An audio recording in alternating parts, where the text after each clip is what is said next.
Hello, dear students. Myself, Nilesh Jagdish Vispute, working as a senior lecturer in Department of Computer Engineering, Shift A, in Praveen Patil College of Diploma Engineering and Technology.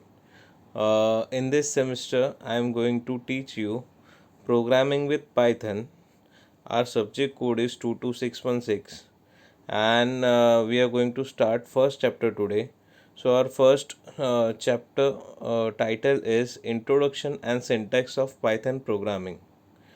So our today's topic is features of Python. So moving forward with the features of Python, I am just going to give you an introduction to Python.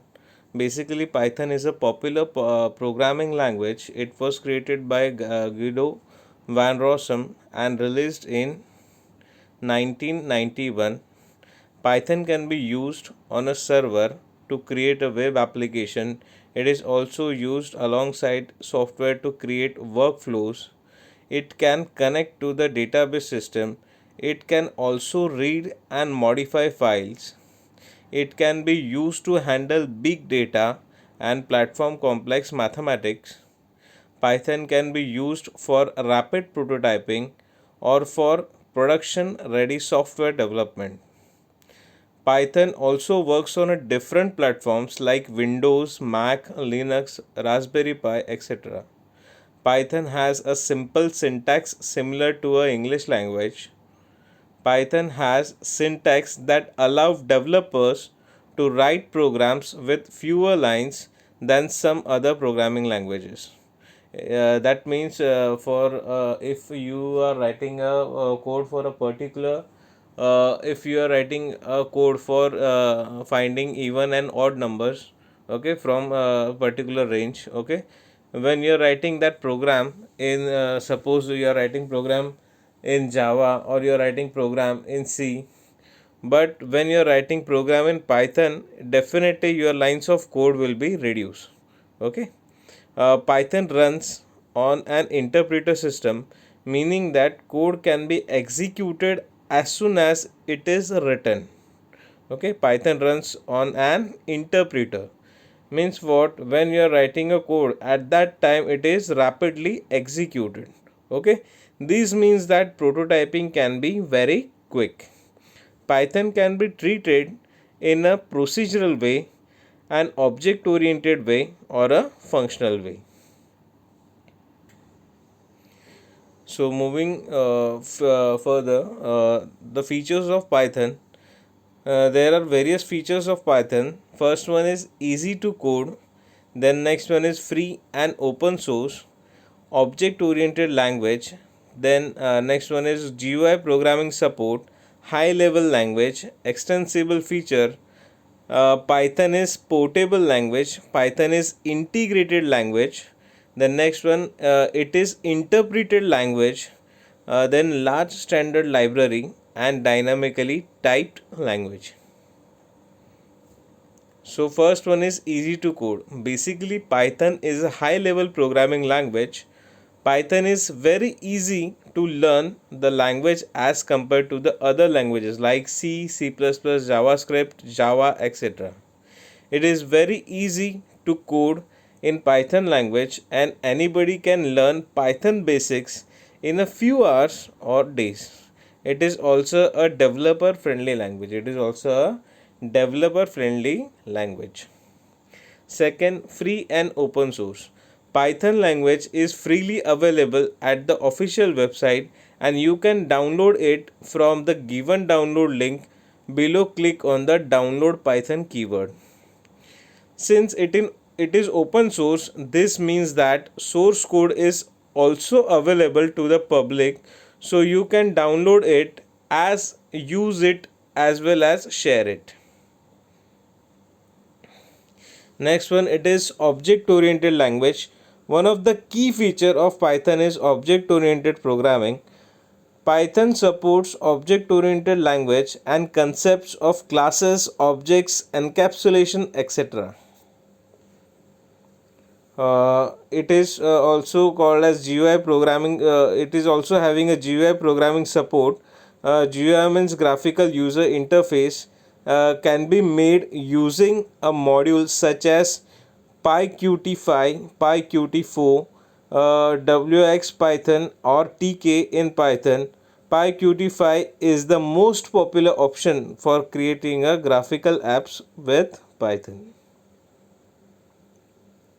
It is a high level language. Python is a high level language. When we write a program in Python, we do not need to remember the system architecture. We do not need to remember the system architecture, nor do we know we need to manage the memory, right? It is a high level language. That's why we are not able to think much more about the architecture and about the memory. Okay. Next is Python is having extensible feature, that is Python is extensible language. We can write us some Python code in C or C++ language, and also we can compile that code in C++ language. Okay, we can write a line of code in Python, but it can also be compiled in C or C++ language. That's why it's extensible. Next is Python is portable language. Python language is also a portable language. For example, if we have Python code for Windows and if we want to run this code on other platforms such as Linux, Unix and Mac, then we do not need to change it. We can run this code on any platform. We can run this code on any platform. Okay. Next, Python is integrated language. Next is Python is integrated language.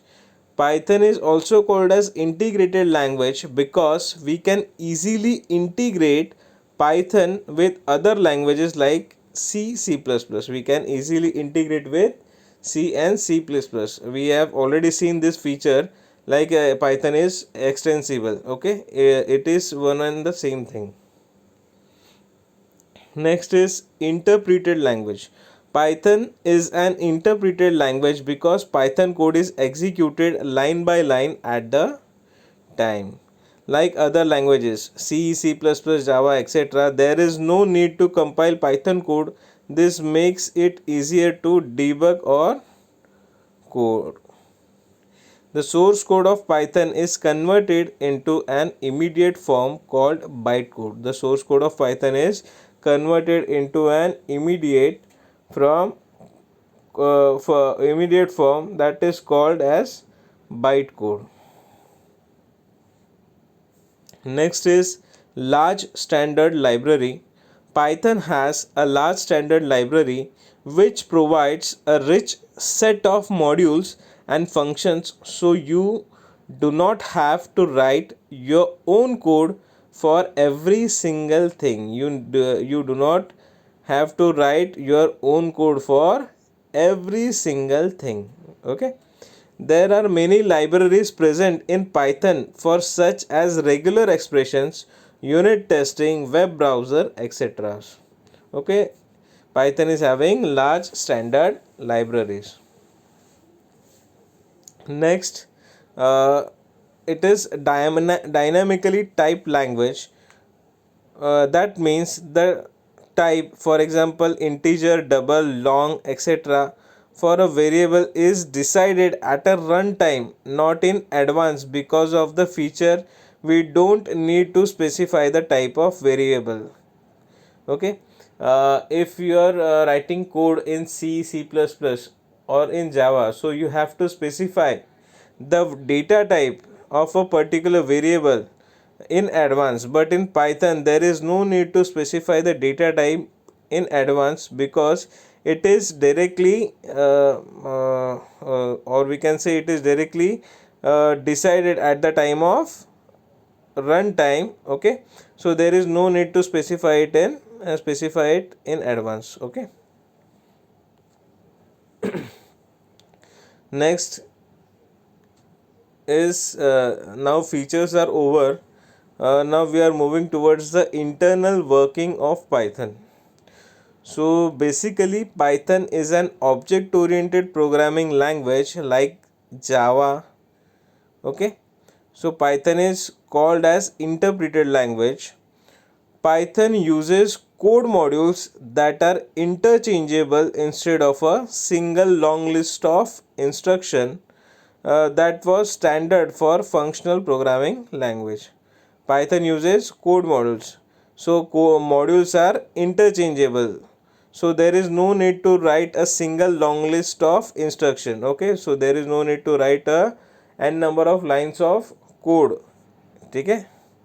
Next, the standard implementation of Python is called as C Python. It is default and widely used implementation of the Python. Python doesn't convert its code into machine code. This is a very important point. Python doesn't convert its code into machine code, something that hardware can understand. Okay, machine code means what? That code is understandable to hardware, but Python doesn't convert the code into machine code. It is actually converted into something that's called as bytecode. It is converted into the bytecode. So within Python compilation happens, but it's just not into a machine language, it is into a bytecode. And this bytecode can't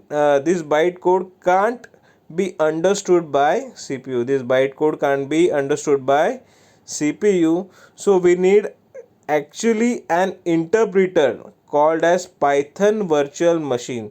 So we need a interpreter. That interpreter is called as PVM, Python virtual machine.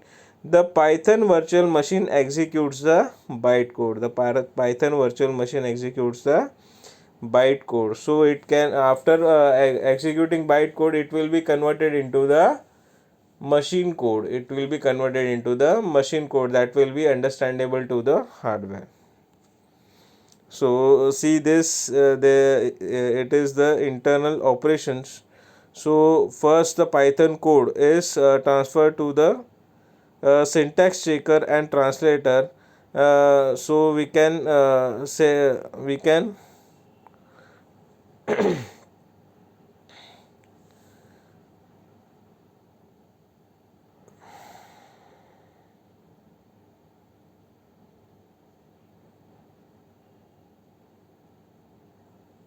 So we can say that the Python code is converted into the bytecode, and bytecode sent to the Python virtual machine. So that bytecode is then converted, and it will be executed on hardware, and it will generate an output. Next, the Python interpreter performs the following tasks to execute a Python program.